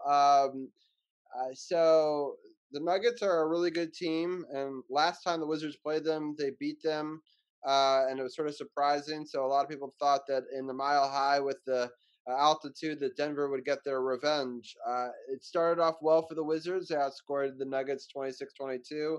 They were able to, the Nuggets kind of fought their way back, outscored them 32-30 in the second. In the third, it was pretty even once again, but the Nuggets outscored them 34-32. And then the Wizards outscored them by 24-22 to win 112-110. But a relatively close game throughout the matchup. Rui Hachimura played a great game, scoring 20 points. Bradley Beal had 33. Westbrook had 10 rebounds, 10 assists, and 16 points for another one of those triple doubles. I thought there was really good play throughout the team. For the Nuggets, Murray had a hell of a game and had an opportunity to win it at the buzzer. But when most of the Wizards didn't run back after a missed opportunity, but Murray saw that there was wide open people to his right, and so he's like, throw it to them. But one of them should have cut to the basket and gotten easy two, at least force overtime. They didn't. They ended up shooting a three and missing, and I think we got really lucky here. I'm going to start off with Arun. What were some of your takeaway on this game? Arun, I think you're muted still. Yeah, just like I want to talk about that final play of the game where Murray did the step back three. Like I thought he could have actually drove to the basket, but I actually don't mind that for the Nuggets' sake that he was taking that three because he was on fire in that fourth quarter. Porter should have drove to the basket, but I think Murray didn't. I think he should have actually passed it to Porter because I think Campazzo, he's a short guy taking that three, and Neto ran all the way back. He was on the floor. He had missed the layup, and Westbrook and Lopez, they didn't get back on defense at all, and Neto beat them both down the floor, and he was lying on his back in the beginning of that play, and he did a really nice job contesting that Campazzo shot. I don't think he could have contested Porter, who's a lot taller, but a really weird play by the Nuggets. I don't know why. If they had gone to OT, they looked like they had the momentum to take the game. The Wizards in the fourth quarter have not been that clutch at holding on to leads. Most of their wins have been by fewer than 3 points. But a good win. The Nuggets didn't get their revenge, and it's nice to have a series sweep of a Western Conference team. For sure. Tim, what are some of your thoughts on this game? Yeah, another great win. I mean, you look at Washington's win list. Got 2 against Brooklyn, 2 against Denver. A lot of win against Portland and LA. So another impressive win to check off the list. One thing that stood out to me in this game was just how bad Denver's interior defense is. Like everybody knows Jokic is an offense first player, but he cannot really protect the rim at all. So you had guys like Rui and Lopez just completely taking advantage of Denver down low, but Denver obviously gets their threes and they have some great shooters. But that last play, I mean, I watched over and over. It was just really awkward looking. Like Denver just kind of didn't know what to do. I almost feel like if they had 2 less seconds, it might have worked better because Murray had like a little bit too much time to think about what he was going to do. So it was kind of an awkward amount of time for them to set up and get a shot. But you got to take the win, and this is the one none of us thought they would win, so it kind of set up the rest of the week nicely. But we'll get into that in a minute. Yeah, for sure. Champ, what are some of your thoughts? Just quickly, just this game right here showed the grit and the determination of this team to be able to grind out such a victory against the Western Conference team, especially a team the caliber of the Nuggets, and to be able to just stay within themselves. Again, yes, defense was again an issue, but the fact that they were able to have a little bit better shot selection and to be able to get what they could from the charity stripe, shooting 88% from the free throw line, was one of the key differences for them winning this basketball game. And so you got to think about that you're going out to the West Coast and you put up a performance like this where you just grind it out, and boom, here's your victory right here. And you have to applaud that, the fact that they were able to grind out such a crucial victory in this game. For sure. Brian, from the outsider's perspective, what are your thoughts? I mean, none of us on the panel thought we could win this game last week, but they found a way. Yeah, I agree with what Tim said. This team has a lot of impressive wins. When you think about it, you've now got 2 wins against Denver, 2 wins against Brooklyn. You've got wins against the Lakers. You got wins against Portland.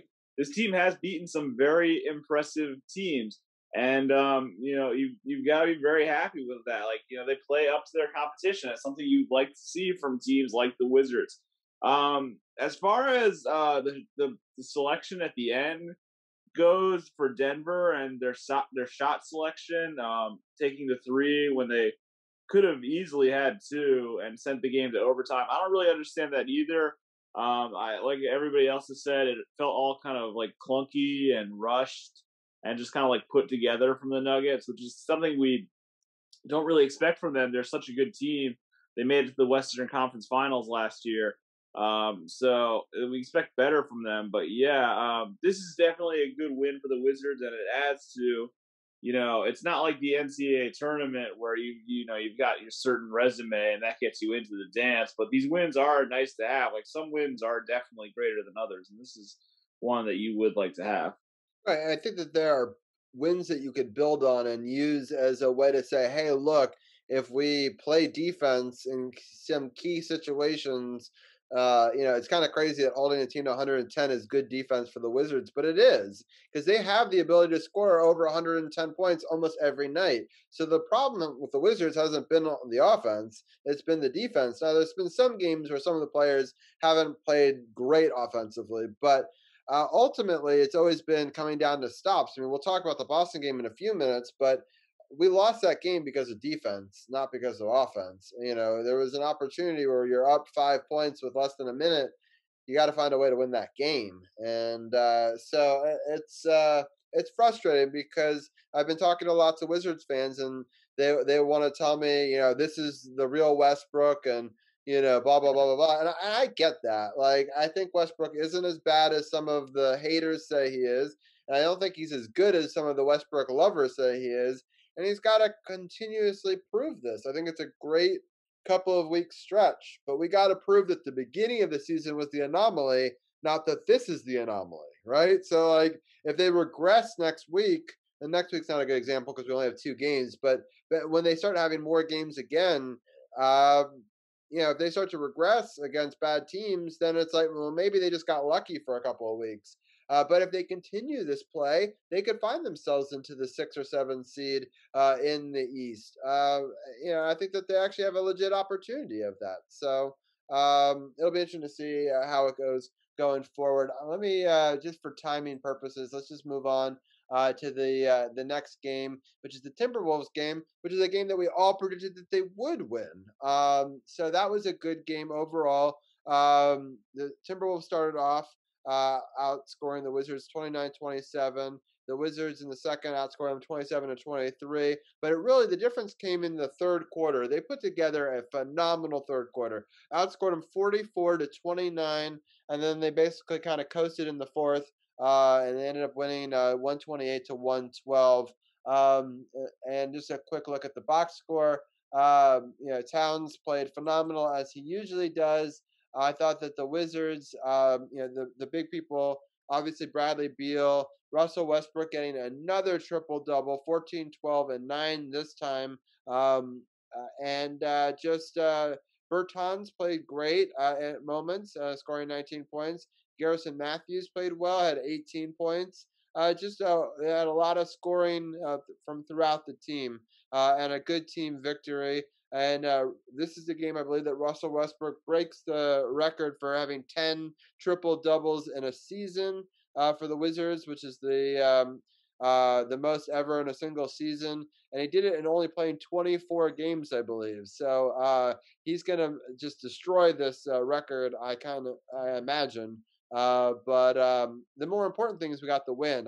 I try to tell Westbrook fans I care less about the triple doubles and more about the team wins and playing good defense, and that's what you saw in this game. Brian, I'm going to start with you from the outsider's perspective. What is your take on this and Russell Westbrook's play as of late? Well, I'm going to be honest. I didn't see this game, so I can't really comment too much on the win over the Timberwolves. I'm obviously glad they won. Minnesota is not very good. This is actually their 7th straight loss was because of this game to the Wizards. They're not good. They're not playing good this season, despite Karl Anthony Towns. So I think that's why we all expected to win this game. We all expected the Wizards to take care of business against Minnesota. As far as Westbrook goes, I feel like we were kind of shitting on him a little bit at the beginning of the season, but he actually has turned the corner, so to speak, I think a lot. These last couple of games, you mentioned the triple doubles he's had lately. The fact he's already had 10 in just 24 games is really remarkable. I think he's actually doing a lot better.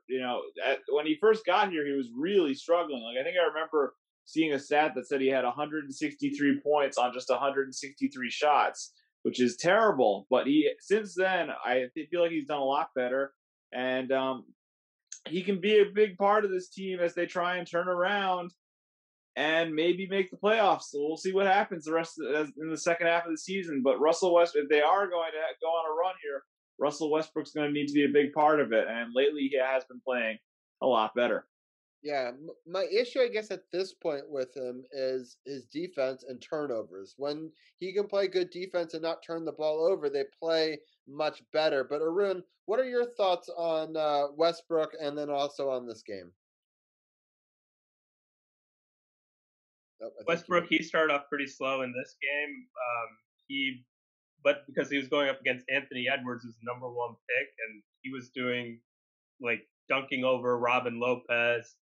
And then I think as the game wore on, Westbrook picked it up, kind of like the season, he played better, not amazing or anything. He's still not an efficient scorer, but he did have 12 assists pretty quickly, and he's spreading the ball around. I think the key to the win though was Bradley Beal getting 17 points in the third quarter. He was the player of the game. And honorable mention to Garrison Matthews. He had 18 points on only 6 field goal attempts. So I think Westbrook, he's playing better. Let's see if I agree with that. He needs to keep it up, and it's still a long season. But this is the way Westbrook has been rolling throughout the last couple of seasons. He starts off slow with the Rockets, and then he plays amazing. He got All NBA last year. I don't think he deserved it necessarily, but he was on the All NBA third team. So hopefully he can keep it up for the rest of the season. But yeah, his defense has been not great at times, but it's been better than it was at the beginning of the year. That's true. One interesting note is he did not make the All-Star reserves, so he's not going to be in the All-Star game since the first time since he was injured. So I thought that was kind of interesting. Tim, what are some of your thoughts on this game and Westbrook's play so far? Well, yeah, I thought this was a classic trap game. Minnesota is one of the few teams in the league that the Wizards can count on beating every time pretty easily, too. And Drew Gooden kept saying the Wizards need to put this team away. They need to get an easy win tonight and focus on Boston. And they really didn't focus in the first half. And you saw they were only up by 2, or it was about tied. But that third quarter, they completely blew them out. Like Arun said, Beal took over. I think Westbrook actually had a triple-double by the end of the third quarter. And I saw a stat that Westbrook has more triple-doubles through 3 quarters than any Wizard through 4 quarters ever, which is insane. So obviously he's been a little bit disappointing. But I do think the Wizards wouldn't have had such a bad start without Westbrook, but they also wouldn't have gotten out of that hole without him, because I think his leadership and the way that he pushes players in practice, and the fact that he basically did Scott Brooks' job and forced the role players to say and identify and stick to their roles, that's really key. Like, that's valuable. And John Wall could have probably done that too, but I guess the jury's still out for me with this trade in Westbrook. Like, I'm not sold either way. I don't know. I still don't know if it's a good trade. I like what I see now, but yeah, like, he's got to keep it up. I don't think he's proven one thing either way, really, to me. Yeah, for me, he hasn't either, and I just think that it'll be interesting to see if he can keep this up for the full season. I'll ask Champ, do you think he'll keep this up for the full season, or do you think that this was a good stretch for Westbrook? It's kind of hard to say, especially with the way that this season is going with the current pandemic going on and how they just recently announced the second half of the season and the second half schedule.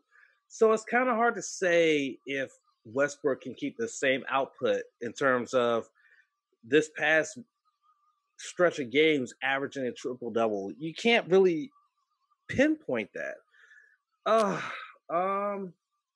Also, you have to take into account the fact that at the start of the season, they said that, well, Westbrook will sit on a lot of these back-to-backs. And I'm sure that, and I got to look back at the second half of the schedule to see how many back-to-backs we have. So there's going to be a lot of games where he's going to sit out because it's a back-to-back and everything like that. I wonder if that's still going to happen. I'll be honest, because part of me thinks that maybe he was injured and that was a way that they were going to cover for him. But like the last 3 or 4 back-to-backs, he's played both of them. You're right. You are absolutely right. You are absolutely right. Though, I mean, Scott Brooks said this at the beginning of the season, so who knows? But he could have already been hurt, I think. You're right. He might still play back-to-backs. So putting that into perspective and putting that into this, I still can't say whether Westbrook and this output that he's putting out this last stretch of games is going to continue on throughout the season. I just can't predict that. And if anybody wants to call me a hater, like they've been calling you a hater, Robbie, that's fine. I want all the smoke. I'm just saying.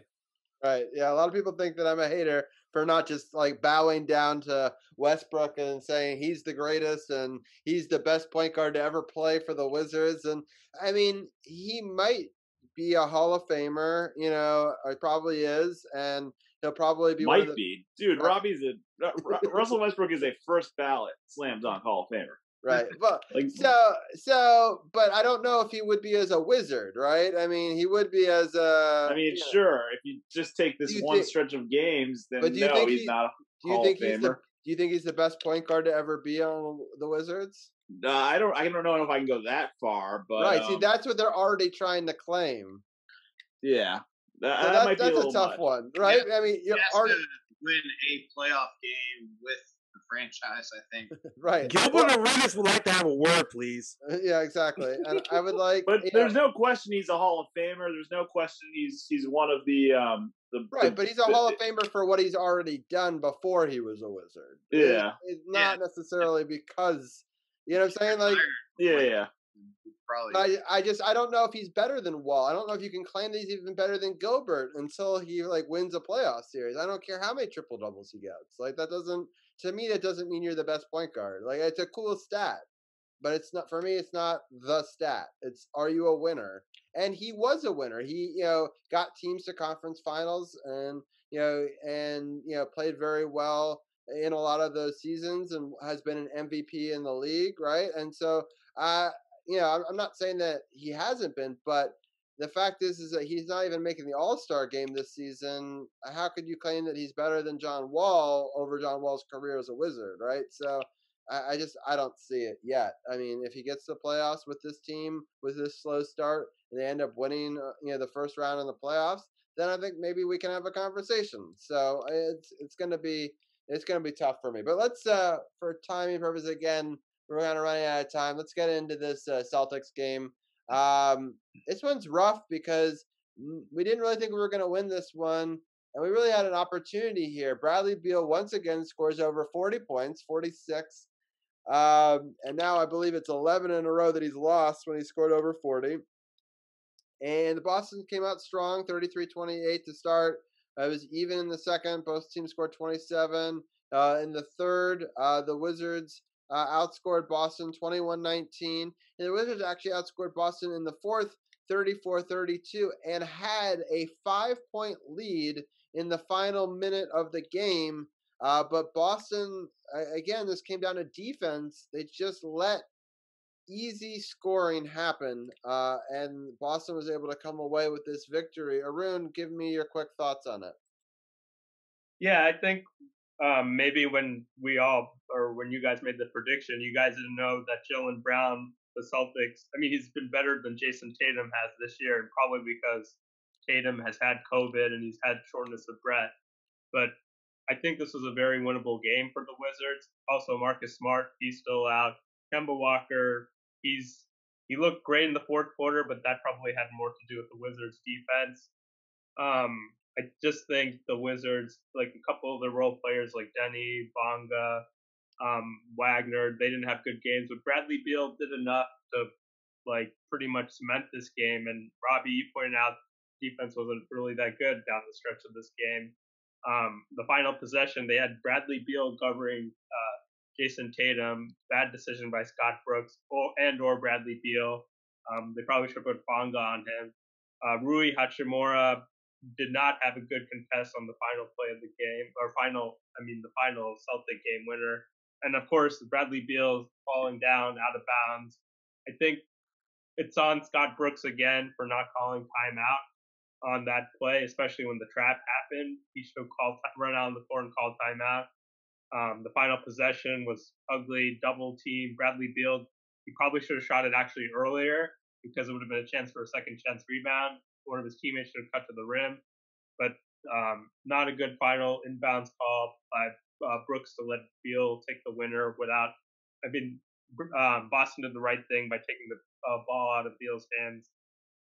Tough loss. The Wizards have had good wins, like the Brooklyn win, miraculous win. So these things kind of even out through the course of the year. And it was a back-to-back game, but still a disappointing loss with the Celtics, again, without Jaylen Brown. Yeah. I'm going to give you guys each, give your shortest synopsis of this, because I do want to talk about the two games that are this week as well and try to get this all in here. Tim, your quick thoughts on this game. Yeah, I mean, Arun pretty much said it all. I don't want to focus on this game too much because it's a heartbreaker, but you have to call a timeout so that Beal doesn't turn the ball over. Also, the ball boy should be fired because he didn't wipe the sweat off of that particular spot on the floor where Brad Beal tripped. So you got to blame him a little bit, whoever that kid is. And yeah, I read a comment on the game article, which made a lot of sense to me, even though it was a joke. Like on the very last play where Beal missed the shot where he was double teamed, it really did look like Scott Brooks didn't call any play. Like they just sort of winged it and it worked out terribly. So congrats to Scott Brooks, though. Shocking to all the Vegas bettors. He was not the first coach fired. The Atlanta Hawks fired their coach today. Nate McMillan is a head coach again, which is kind of a nice story. But Scott Brooks survives, so good for him. Yeah, that's interesting. And I'm at the point where you give him the rest of this season to see what he can do, but unless he gets himself out of the first round of the playoffs, which I doubt at this point he will, I think he's got to go. Brian, your quick thoughts on this matchup? Yeah, the Celtics have been kind of struggling a bit. So, they didn't have Brown, who, like Arun said, has been arguably their best player all season. So I thought they might win this game. And then just a series of tough breaks. You mentioned Beal slipping out of bounds. And, you're right. It didn't really seem like there was a lot of organization on the last play. It didn't seem like there was a real play design. So, they may rue the day that they let this one slip away. They might regret letting this game slip out of their hands. This was a tough loss for sure to the Celtics. And Champ, your quick thoughts? Robbie, you said it in our group chat on the night of the game. Shot selection sucked. The fact that, and let me look at this, they went 28% from 3-point range should tell you that their shot selection was absolutely atrocious. Like, you're going up there and chucking up 3-pointers and not making them. Like, if you're gonna chuck up 3-pointers, at least make them. This game should have not been as close as it was if they were, and again, I'm going back to what you said, Robbie, in the group chat, if they were driving the lane and going for those shots instead of trying to take shots from beyond the arc. This was another game where the Wizards actually played pretty decent defense, but because they were taking such unnecessary shots, this is why they lost the game. Because of the shot selection and not because of defense. Yeah, I agree. Way too many chucking of threes. Yeah, they were doing so well when they were driving to the basket, and it's so frustrating at the end of the game. Just like they should have been able to call better plays or just get into the hands. They should have been able to drive and free throws. I don't know. There's just the shot selection was very questionable throughout the game, but especially in the first quarter and at the very end, which are arguably the two parts that I thought if they could have given themselves a little bit more of a lead early on, maybe they have a bit of a bigger lead and it doesn't let them slip away. All right, these upcoming games, there's a game against the Grizzlies and against the Clippers. The first one against the Grizzlies is tomorrow at 7. Then the Clippers, they have an opportunity to get revenge for one of the big losses from last week. And that one's on Thursday at 7. And then they go on their hiatus for the All-Star break, and then they won't play again until the following Wednesday. I'll let each one of you guys pick one of the two games and give your thoughts on it. And I'm going to start off with Arun. Which game do you want? I'll talk about the Clippers. Hopefully the Wizards, they did play really well in that third quarter. They did seem to figure some things out. They need to play better against the Clippers bench. Rodney McGruger, he exposed Bradley Beal in the fourth quarter. He had like 9 points in the first couple minutes of that fourth quarter because he's gassed. So Brooks needs to go to his bench and play Troy Brown Jr. or Bonga or somebody and see if he can get something, and we'll see what happens. That sounds good. All right, Tim, your pick between the Grizzlies and the Clippers game. Which one do you want to talk about? I'll talk about the Grizzlies. I mean, it's not a team that is on national TV a lot despite having Ja Morant, but looks like they're having a decent year. They're about 500, so this definitely won't be an easy game, but I do pick the Wizards in this one just because, A, it's in D.C., and B, I think they're going to take out some of the anger from that crushing Boston loss on Memphis. So I think this is really a game that, it's not a must win, but it's one the Wizards really need to have because you don't want to go 0-2 this weekend. The Clippers game is going to be really tough. Brian, which game would you like to talk about? Yeah, I'll just back up everything Tim said because I agree with it on the Grizzlies game. I think that's definitely the more winnable of the two games. I think the Clippers game is going to be really tough. But, we've seen the way this team has been playing lately. They're playing some good ball, and they're beating teams that they should beat. And I feel like Memphis on your home floor is a game you should win. So I think the Wizards are going to win tomorrow night against the Grizzlies. I think the Grizzlies are a good team in the West, but I think this is a game, on your home floor. The way the Wizards are playing right now, I think all signs point to a win in that one. All right. And then, Champ, what are your thoughts? I think the Wiz go 2-0 here. I think they beat the Grizzlies, and I think they get revenge on the Clippers. And ride that momentum of having only lost once in the last couple of weeks into the All-Star break. And then they come out of the All-Star break and they start to really find themselves and realize who they are as a team and start to really drive themselves up the rankings in the Eastern Conference. So Grizzlies, their record is not very good.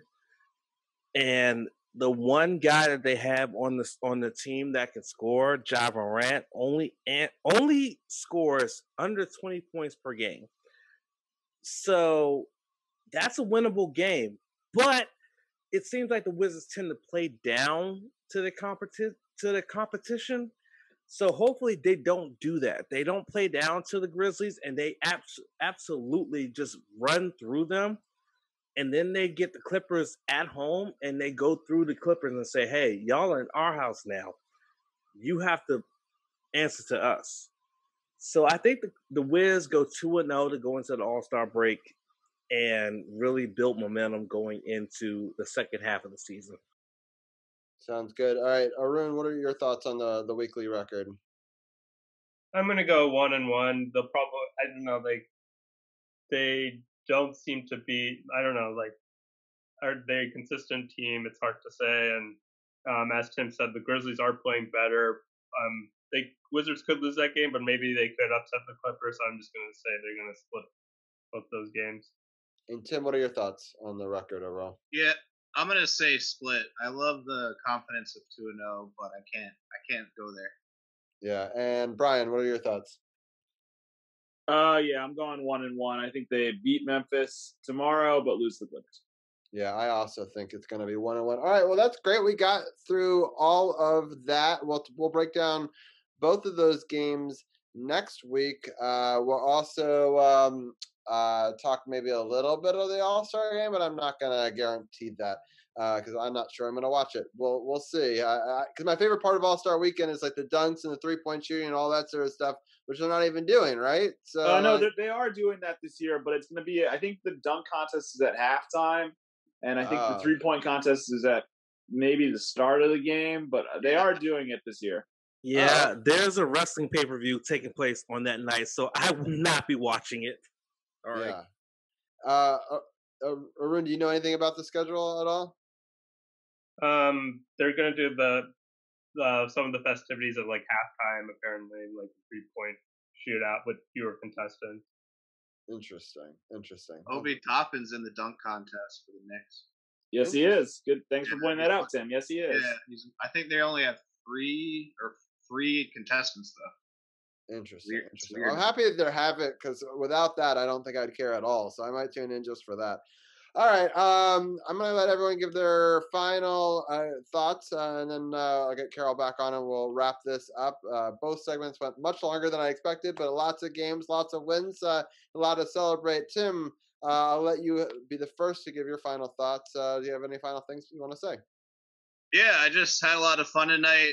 I think these weekly segments are a lot more fun with the Wizards playing competitive basketball, and we have some more optimistic stuff to talk about. So anyway, let's hope the trend continues and we play good basketball after the All-Star break. Sounds good. Well, thank you, Tim. We'll talk to you next week. Thanks. Yeah. Bye. All right, Arun, I'm going to let you give your final thoughts before we let you go.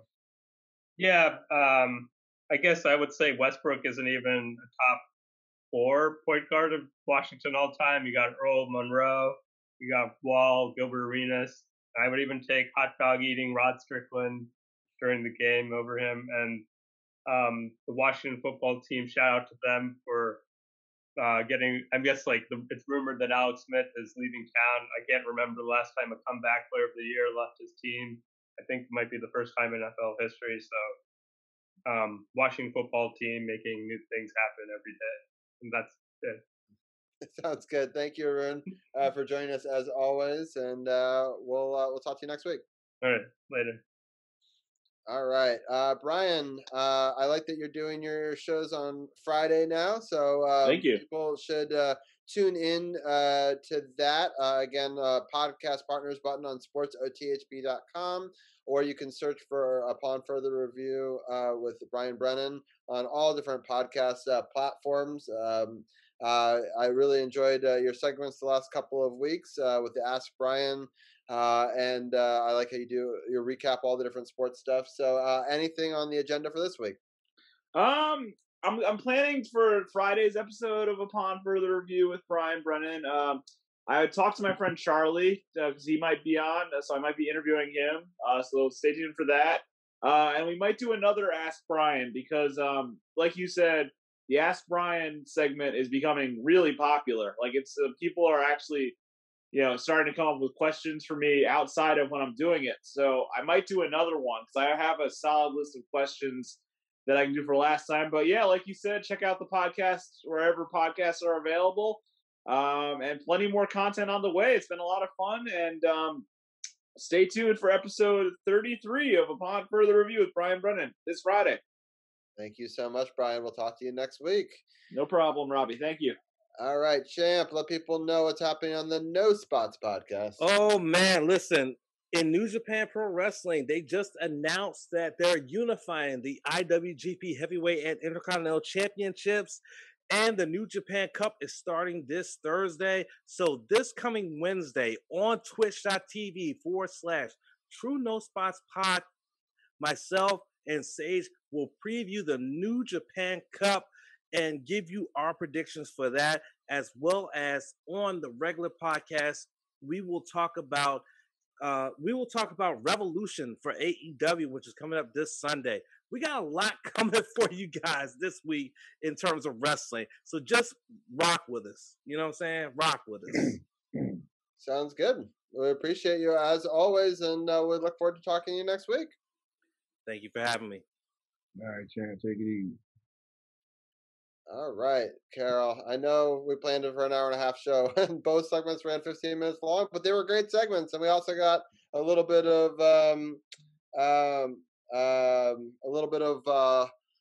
Washington football team talk in there as well. My wife is calling me to let me know that this is over, but I'll let you do a quick little wrap up, and then everyone should stay tuned to SportsOTHP.com. Has all of our win recap videos and all of our podcast stuff and merch and more. And Carol, your final thoughts. As always, appreciate y'all tuning in, checking us out. Like I said, Robbie's been putting out some great content with the Capitals and Wizards. Appreciate y'all tuning in. Like I said, you can check out my YouTube channel. Continue to follow the SportsOTHP page and check out Robbie. We love all the folks checking us out. Stay tuned. Football season, just ended, but the all season about to start.